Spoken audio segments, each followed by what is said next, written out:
বন্ধুসকল, how to make a sentence negative. আজিৰ এই ভিডিঅ'ত মই এই ইম্পৰ্টেণ্ট বিষয়টো লৈ আলোচনা কৰিম, কিন্তু ইয়াৰ আগৰ ভিডিঅ'ত মই নো আৰু নট ব্যৱহাৰ কৰি কেনেদৰে এফাৰ্মেটিভ সেন্টেন্সৰ পৰা নেগেটিভ সেন্টেন্স বনাব পাৰি সেই বিষয়ে বিস্তাৰিত আলোচনা কৰি আহিছিলোঁ নেগেটিভ পাৰ্ট 1ত।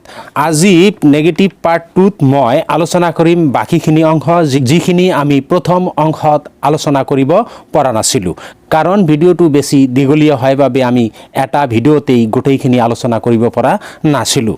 আজি তেতিয়াহ'লে আৰম্ভ কৰিছোঁ নেক্সট ষ্টেপৰ পৰা আমি নেগেটিভ কেনেকৈ কৰিব পাৰি। যিবোৰ সেন্টেন্সত এভৰিৱান শব্দটো থাকে তেনেবোৰ সেন্টেন্স নান বা নো ওৱান বা নো বডি ব্যৱহাৰ কৰি আমি নেগেটিভ কৰিব লাগে। যেনেকুৱা everyone was present at home, এই সেন্টেন্সটোত এভৰিৱান শব্দটোৰ বিপৰীত শব্দ নান বা নো ওৱান বা নো বডি আমি ক'ব পাৰি। যদি এই বিপৰীত শব্দটো আমি ব্যৱহাৰ কৰোঁ তেতিয়াহ'লে আমি এইটো নেগেটিভ কৰাটো সহজ হৈ পৰিব।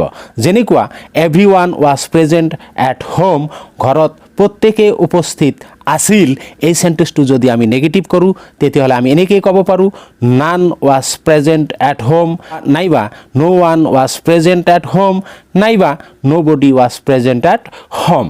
ঠিক একেদৰে everyone has left the meeting, আমি এই সেন্টেন্সটো একেদৰে কৰিব পাৰোঁ nobody has left the meeting, নাইবা none has left the meeting, নাইবা no one has left the meeting। Next sentence হোৱা everyone called him doctor, প্ৰত্যেকে তেওঁক ডক্টৰ বুলি মাতিছিল। আমি একেদৰে উপৰোক্ত ধৰণে এইটোও নেগেটিভ কৰিব পাৰি। যেনেকুৱা নো one called him doctor, nobody called him doctor ইত্যাদি। আমি এনেদৰে এভৰিৱান থকা যিকোনো সেন্টেন্স নেগেটিভ কৰিব পাৰি। আহিছোঁ ইয়াৰ পিছৰ নিয়ম লৈ। নান বাট ব্যৱহাৰ কৰি বা নাথিং বাট ব্যৱহাৰ কৰি আমি কেনেদৰে এটা সেন্টেন্স এফাৰ্মেটিভৰ পৰা নেগেটিভ কৰিব পাৰি। যিবোৰ বাক্যত অনলি শব্দটো থাকে তেনেবোৰ বাক্যত সাবজেক্ট যদি কোনো পাৰ্চন হয় তেতিয়াহ'লে নান বাট, আৰু যদি সাবজেক্ট কোনো বস্তু হয় তেতিয়াহ'লে নাথিং বাট ব্যৱহাৰ কৰি আমি নেগেটিভ কৰিব লাগে। ইয়াৰ ফৰ্মটো হ'ব প্ৰথমতে নান নাইবা নাথিং প্লাছ বাট প্লাছ যি সেন্টেন্সটো থাকিব সেই সেন্টেন্সটো আমি লিখিলেই নেগেটিভ হৈ যাব। যেনেকুৱা অনলি ৰাম হেল্পছ দ্য পুৱাৰ, এই সেন্টেন্সটো উপৰোক্ত ফৰ্মত যদি আমি লিখোঁ তেতিয়াহ'লে আমি লিখিব পাৰিম none but Ram helps the পুৱাৰ। যিহেতু সেন্টেন্সটোৰ ছাবজেক্ট ৰাম সেইকাৰণে আমি ইয়াত নান ব্যৱহাৰ কৰিছোঁ। এই সেন্টেন্সটো আমি বেলেগ ধৰণেও নেগেটিভ কৰিব পাৰি। Without Ram none helps the poor, আমি এনেদৰেও এনেকুৱা সেন্টেন্সবোৰ নেগেটিভ কৰিব পাৰি। ছেকেণ্ড চোৱা only Pritam sang the song, কেৱল প্ৰীতমে গানটো গাইছিল। এই সেন্টেন্সটো উপৰোক্ত ধৰণে আমি যদি নেগেটিভ কৰোঁ তেতিয়াহ'লে হ'ব none but Pritam sang the song। আমি এই সেন্টেন্সটো উইদাউট ব্যৱহাৰ কৰিও নেগেটিভ কৰিব পাৰি। Without Pritam none sang the song, প্ৰীতমৰ বাহিৰে কোনেও গানটো গোৱা নাছিল। নেক্সট সেন্টেন্স হোৱা only Shah Jahan build the Taj Mahal, কেৱল শাহজাহানে তাজমহল বনাইছিল। আমি এই সেন্টেন্সটো নেগেটিভ কৰিলে হ'ব none but Shah Jahan build the Taj Mahal. আমি এই সেন্টেন্সটো এনেকৈও নেগেটিভ কৰিব পাৰি without Shah Jahan none build the Taj Mahal. আমি এনেদৰেও উইদাউট ব্যৱহাৰ কৰি সেন্টেন্সবিলাক নেগেটিভ কৰিব পাৰি। এইবিলাক প্ৰতিটো সেন্টেন্সতেই ছাবজেক্টটো কোনো এজন ব্যক্তি। এতিয়া যদি কোনো সেন্টেন্সৰ ছাবজেক্ট বস্তু হয় তেতিয়াহ'লে সেইবোৰ সেন্টেন্স আমি নাথিং বাট কেনেদৰে ব্যৱহাৰ কৰিম। যেনেকুৱা চোৱা only N Apple was in my hand, এই সেন্টেন্সটোৰ এন এপল এইটো এটা বস্তু ছাবজেক্ট হয়, তেতিয়াহ'লে আমি এই সেন্টেন্সটো নেগেটিভ কৰিলে হ'ব nothing but N Apple was in my hand, এটা এপলৰ বাহিৰে মোৰ হাতত একো বস্তু নাছিল। নেক্সট আৰু এটা সেন্টেন্স চোৱা হি ৰিডছ অনলি ইংলিছ, তেওঁ কেৱল ইংৰাজীহে পঢ়ে। এই সেন্টেন্সটো যদি আমি নেগেটিভ কৰোঁ তেতিয়াহ'লে আমি এনেদৰে লিখিব পাৰোঁ হি ৰিডছ নাথিং বাট ইংলিছ। আমি উইদাউট ব্যৱহাৰ কৰিও এইবিলাক সেন্টেন্স নেগেটিভ কৰিব পাৰি। নেক্সট আহিছোঁ মই যিবিলাক চিৰসত্য বাক্য ইউনিভাৰ্চেল ট্ৰুথ সেন্টেন্স, সেইবিলাক সেন্টেন্স আমি কেনেদৰে এফাৰ্মেটিভৰ পৰা নেগেটিভ কৰিম। এনেবোৰ সেন্টেন্স আমি নট বাট ব্যৱহাৰ কৰি নেগেটিভ কৰিব লাগে। ইয়াত বাট মানে বাহিৰে, নট বাটৰ বাহিৰে এইবিলাক চেণ্টেন্সও আমি উইদাউট ব্যৱহাৰ কৰি নেগেটিভ কৰিব পাৰি। এই চেণ্টেন্সবিলাক নেগেটিভ কৰিবলৈ গ'লে যিটো ফৰ্ম, সেই ফৰ্মটো হ'ল প্ৰথমতে ছাবজেক্ট, তাৰপিছত অক্সিলাৰী ভাৰ্ব, তাৰপিছত নট বাট আৰু তাৰপিছত ভাৰ্ব ওৱান আৰু আদাৰ ৱাৰ্ডছ। নাইবা বাটৰ ঠাইত আমি উইদাউট ব্যৱহাৰ কৰিও চেণ্টেন্সবিলাক নেগেটিভ কৰিব পাৰি। যেনেকুৱা মিল্ক ইজ হোৱাইট, এই মিল্ক ইজ হোৱাইট এইটো এটা চিৰসত্য বাক্য। গাখীৰ বগাৰ বাহিৰে বেলেগ ৰঙৰ কেতিয়াও হ'ব নোৱাৰে। সেইকাৰণে এই চেণ্টেন্সটো আমি নেগেটিভ কৰিলে হ'ব milk is not but white, গাখীৰ বগাৰ বাহিৰে বেলেগ ৰঙৰ নহয়। আমি উইদাউট ব্যৱহাৰ কৰিও এই চেণ্টেন্সটো নেগেটিভ কৰিব পাৰি, milk is not without white. আমি এনেদৰেও নেগেটিভ কৰিব পাৰি। একেদৰে গ্ৰাছ ইজ গ্ৰীণ, এইটো নেগেটিভ কৰিলে হ'ব grass is not but green আৰু grass is not without green, এনেকৈও আমি নেগেটিভ কৰিব পাৰি। The sun rises in the east, সূৰ্য পূব ফালে উদয় হয়। আমি নিশ্চয় এইটো জানো যে সূৰ্য পূব ফালেহে উদয় হয়, বেলেগ ফালে উদয় নহয়। গতিকে আমি নেগেটিভ কৰিব লাগিব সূৰ্য পূবৰ বাহিৰে বেলেগত উদয় নহয়। এনেদৰে আমি নেগেটিভ কৰিব লাগিব। গতিকে এইটো লিখিলে হ'ব the sun does not but rises in the east, সূৰ্য পূবৰ বাহিৰে বেলেগত উদয় নহয়। আমি উইদাউট ব্যৱহাৰ কৰি এই চেণ্টেন্সটোও নেগেটিভ কৰিব পাৰি। একেদৰে দ্য মুন ৰেফ্লেক্টছ দ্য ছানলাইট, চন্দ্ৰই সূৰ্যৰ পোহৰ প্ৰতিফলিত কৰে। এই চেণ্টেন্সটো আমি নেগেটিভ কৰিলে হ'ব the moon does not but reflects the sunlight, চন্দ্ৰই সূৰ্যৰ বাহিৰে বেলেগৰ পোহৰ প্ৰতিফলিত নকৰে। এনেদৰে যিকোনো চিৰসত্য বাক্যবোৰ আমি এইটো ফৰ্মতে নেগেটিভ কৰিব পাৰি। নেক্সট আহা, যিবোৰ বাক্যত ইভাৰ শব্দটো থাকে সেইবোৰ বাক্য নেভাৰ ব্যৱহাৰ কৰি আমি নেগেটিভ কৰিব লাগে। যেনেকুৱা you have ever been to Delhi, তুমি কেতিয়াবা দিল্লীলৈ গৈছা। এই চেণ্টেন্সটো নেগেটিভ কৰিলে হ'ব তুমি কেতিয়াও দিল্লীলৈ যোৱা নাই, তেতিয়াহ'লে আমি নেগেটিভ কৰিম you have never been to Delhi. আন এটা চেণ্টেন্স চোৱা, have you ever seen the Taj Mahal, তুমি কেতিয়াবা তাজমহল দেখিছানে? এই চেণ্টেন্সটো নেগেটিভ কৰিলে হ'ব have you never seen the Taj Mahal, তুমি কেতিয়াবা তাজমহল দেখা নাইনে? Next sentence, she has ever called me, এইটো নেগেটিভ কৰিলে হ'ব she has never called me, তেওঁ মোক কেতিয়াও মাতা নাছিল বা কল কৰা নাছিল। নেক্সট আৰু এটা চেণ্টেন্স চোৱা, আই ইভাৰ চ ইউ, মই তোমাক কেতিয়াবা দেখিছিলোঁ হুৱেন ইউ কেম, যেতিয়া তুমি আহিছিলা। এই চেণ্টেন্সটো নেগেটিভ কৰিলে হ'ব I never saw you when you came. সময় বুজাবলৈ আমি নেভাৰ ব্যৱহাৰ কৰি চেণ্টেন্স নেগেটিভ কৰিব পাৰি।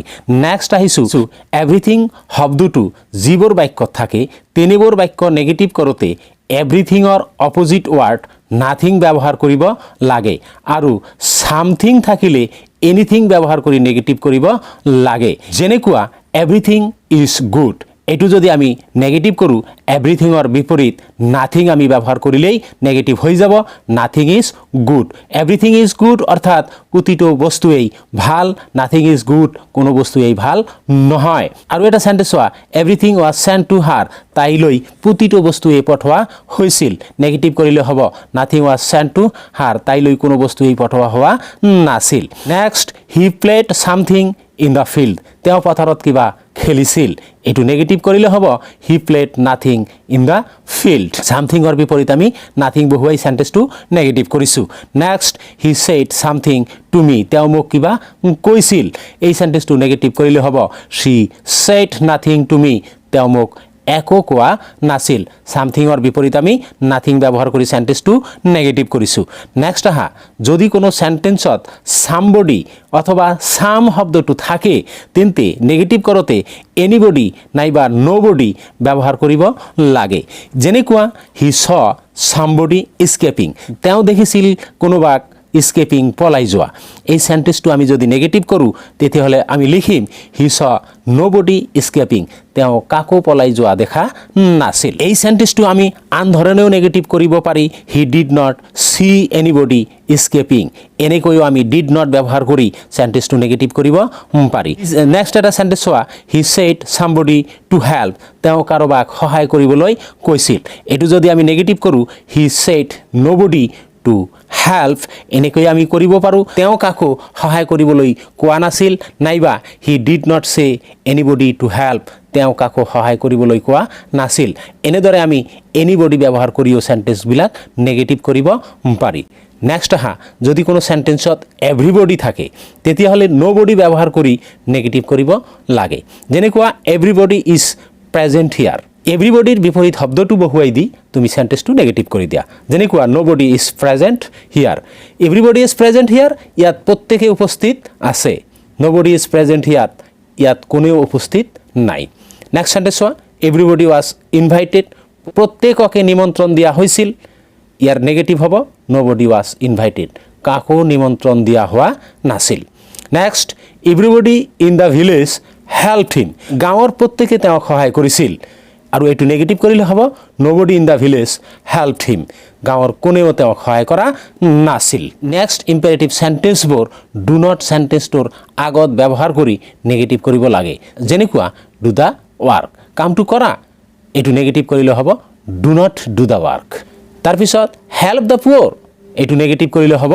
ডু নট হেল্প দ্য পুৱৰ আৰু নেক্সট সেন্টেন্স আৰু এটা চোৱা কাম টু মি এইটো নেগেটিভ কৰিলে হ'ব do not come to me তাৰপিছত চোৱা অক্সিলাৰী ভাৰ্ব দি আৰম্ভ হোৱা ইণ্টেৰোগেটিভ সেন্টেন্সবোৰ ইয়া ফৰ্মত নেগেটিভ কৰিব লাগে ফৰ্মটো হ'ল প্ৰথমতে অক্সিলাৰী ভাৰ্ব তাৰপিছত সাবজেক্ট তাৰপিছত নট বা নো আৰু তাৰপিছত আদাৰ ৱাৰ্ডছ যেনেকুৱা is he writing the letter তেওঁ চিঠিটো লিখি আছেনে এইটো নেগেটিভ কৰিলে হ'ব is he not writing the letter তেওঁ চিঠিটো লিখি থকা নাইনে নাইবা আমি সেন্টেন্সটো এনেকৈও নেগেটিভ কৰিব পাৰোঁ isn't he writing the letter next আৰু এটা সেন্টেন্স চোৱা has he played that day তেওঁ সেইদিনা খেলিছিল নে এইটো নেগেটিভ কৰিলে হ'ব has he not played that day নাইবা hasn't he played that day আমি এই দুই ধৰণেই ইণ্টাৰোগেটিভ সেন্টেন্সবিলাক নেগেটিভ কৰিব পাৰি আকৌ চোৱা ডব্লিউ এছ দি আৰম্ভ হোৱা ইণ্টাৰোগেটিভ সেন্টেন্সবোৰ তলত দিয়া ফৰ্মতে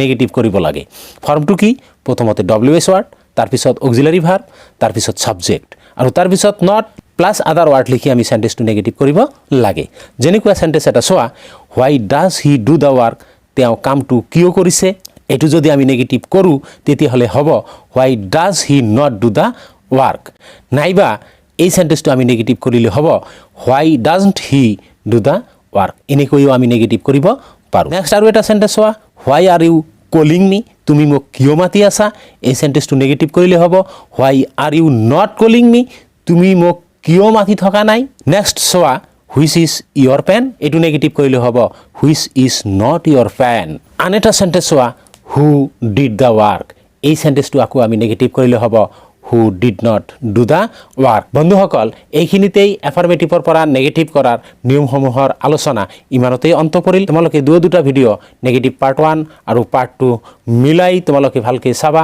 নিশ্চয় তোমালোকে নেগেটিভ কৰাৰ বিষয়ে বিস্তাৰিতভাৱে শিকিব পাৰিবা যদি তোমালোকৰ ভিডিঅ'টো ভাল লাগিছে তেতিয়াহ'লে ভিডিঅ'টোত এটা লাইক কৰি দিবা বন্ধু বান্ধৱীলৈ শ্বেয়াৰ কৰিবা আৰু যদি তুমি এই চেনেলত নতুন আৰু চেনেলটো এতিয়ালৈকে সাবস্ক্ৰাইব কৰা নাই তেতিয়াহ'লে চেনেলটো সাবস্ক্ৰাইব কৰি নটিফিকেশ্যন বেল আইকনটো প্ৰেছ কৰি ৰাখিবা যাতে এনেকুৱা ধৰণৰ ভিডিঅ'বিলাক এৰি দিয়াৰ লগে লগে তোমাৰ ওচৰত নটিফিকেশ্যন গৈ পায় আৰু ভিডিঅ'টো তুমি লগে লগে পাই যোৱা ধন্যবাদ জয় আই অসম